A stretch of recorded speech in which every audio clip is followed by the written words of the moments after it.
আমি বা আমরা কেউ যদি দুনিয়ার জমিন থেকে বিদায় নেই, তাহলে কি পরিস্থিতিটা ঘটবে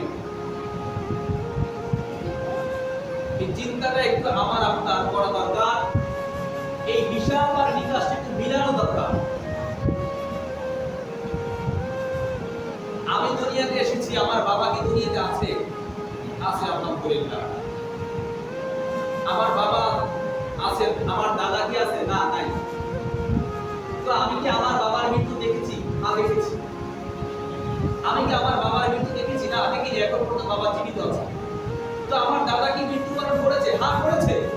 আমি কি দেখেছি? দেখেছি। তো আমার দাদার মৃত্যুর পরে কি হয়েছে?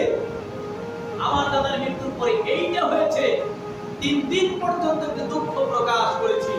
চতুর্থ দিনে দাদার জন্য কিছু করা যায় কিনা এটা নিয়ে আমরা আনন্দে উল্লাস করতেছি। হায়, আমার দাদাকে নিয়ে যেমনটা করেছি, আমাকে নিয়ে ঠিক তেমনটাই।